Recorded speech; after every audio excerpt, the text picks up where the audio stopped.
ABN जनता express news में आपका स्वागत है। मैं डीके सागर कैमंग आदित्य कुमार के साथ आज एक बहुत बड़ा इंटरव्यू ले रहे हैं, जिसमें हमारे साथ मौजूद हैं श्याम बाबू, पूर्व विधायक प्रतिनिधि, विश्व हिंदू परिषद प्रांत सत्संग प्रमुख नेता।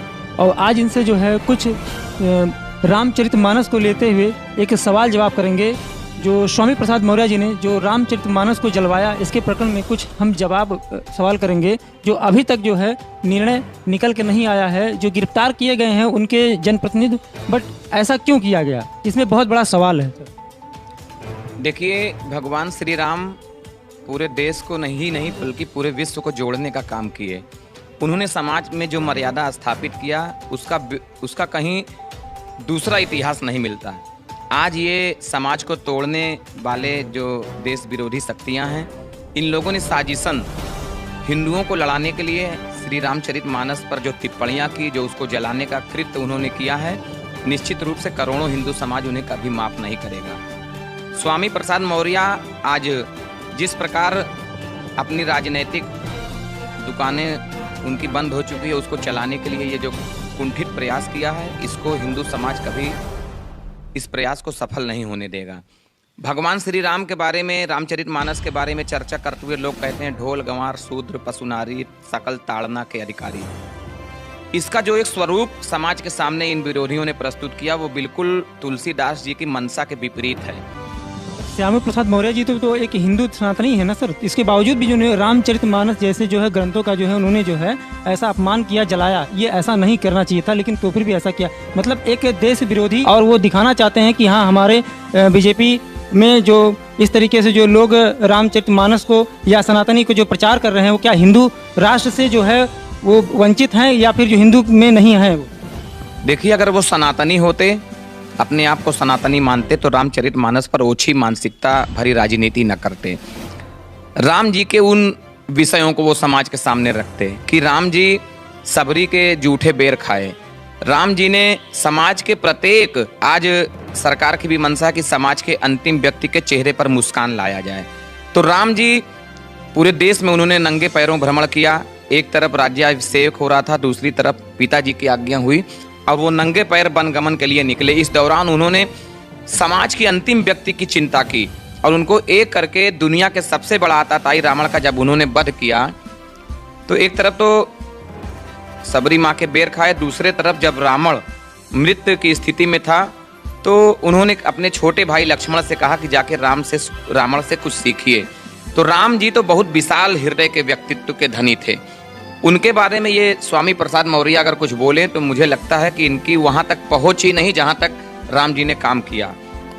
आज रामचरितमानस के प्रति करोड़ों नहीं बल्कि अरबों हिंदुओं की आस्था है और बड़े स्वाभिमान के साथ हिंदू राम जी के प्रति अपने आप को समर्पित किए हुए हैं। तो ये कोई बहुत बड़ा विषय नहीं है कि उन्होंने ये किया, उन्होंने ये किया। करोड़ों हिंदुओं के हृदय में जो रामचरितमानस ने स्थान कर लिया है, वो स्वामी प्रसाद मौर्य जैसी ओछी मानसिकता के लोग दिलों से निकाल नहीं सकते रामचरितमानस को। सर, उन्होंने जो है ऐसा किया, ऐसा माना जा रहा है कि वोट बैंक बनाने के लिए किया, क्योंकि कहीं ना कहीं जो है ये विषय बनता है सर। वो अभी तक जो है इस तरीके से हिंदू होते हुए भी जो है रामचरितमानस का अपमान और जो जलाया जाना, ये कहीं ना कहीं जो है देश विरोधी है सर।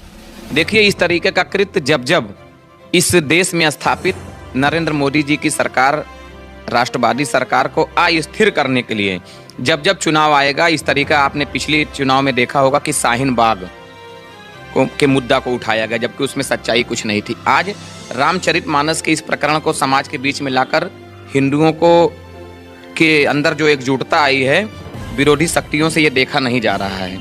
और मैं तो कहता हूं कि हम सभी एक हो जाएं तो ये सारी समस्याएं स्वतः समाप्त हो जाएंगी इस देश से, और वो हिंदू एक होता दिख भी रहा है। तो ये विरोधी शक्तियों को से देखा नहीं जा रहा। वो चाहते हैं कि हिंदू जाति पात के बंधन में ही बंधा रहे, अपने आप को ठाकुर पहले हिंदू बाद में, बनिया पहले हिंदू बाद में, वर्मा पहले हिंदू बाद में देखें, तब हमारी राजनीति की दुकान चलती रहेगी। और इस दिशा में राजनीतिक शक्तियां, देश विरोधी शक्तियां जो अपने आप को स्थापित करना चाहती है, अब देश की करोड़ों जनता इनको कभी स्थापित नहीं होने देगी। ये सर कह रहे हैं सभी लोग, इनका मानना यह है कि कहीं ना कहीं जो है वोट बैंक के कारण जो है इन्होंने ऐसा किया। रामचरितमानस के ऊपर जो इन्होंने किया है वोट बैंक के लिए किया था, और ऐसा कुछ लोगों के साथ जो है प्रकरण में बैठाया गया, तब जाके इनसे करवाया गया। सर ये बड़ी बड़ी जो पार्टियों का जो इसमें जनप्रतिनिधियों का जो है कहना है। देखिए, ये समाजवादी पार्टी के नेता हैं स्वामी प्रसाद मौर्य, और राम विरोधी मानसिकता समाजवादी पार्टी की आज से नहीं।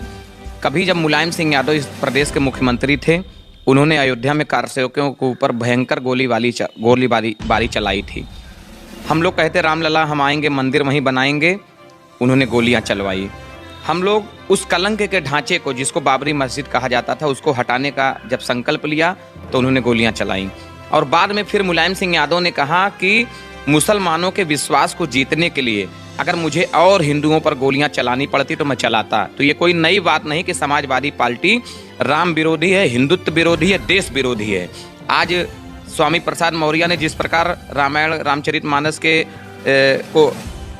सम्मान में ठेस पहुंचाने का उन्होंने काम किया है, उसके बाद दूसरे दिन वो राष्ट्रीय महासचिव बना दिए जाते हैं। तो इसको कहीं ना कहीं इस देश की जनता जान रही है कि इस देश में समाजवादी पार्टी, कांग्रेस और अन्य पार्टियां जितना हिंदुत्व पर कुठाराघात करेंगे, उसके विरोध में बोलेंगे, उतना उनको सम्मान ये पार्टियां देंगी।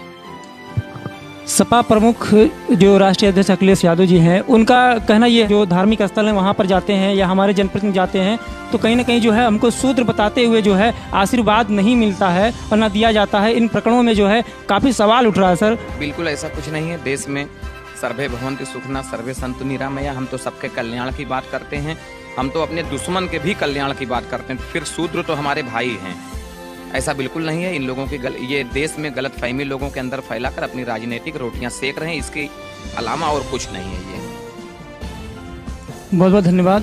हमारे साथ जुड़े थे श्याम बाबू जी, विश्व हिंदू परिषद के एक प्रमुख सत्संग के नेता हैं, और इनके माध्यम से जो पता चला है जिन प्रकरणों में जो है रामचरितमानस का अपमान किया गया है वो बहुत कहीं ना कहीं जो है जघन्य तरीके से एक अपराध है और एक कानूनहीनता है। जय हिंद, जय भारत। मैं डी के सागर, कैमरा आदित्य कुमार से टांडा मेट।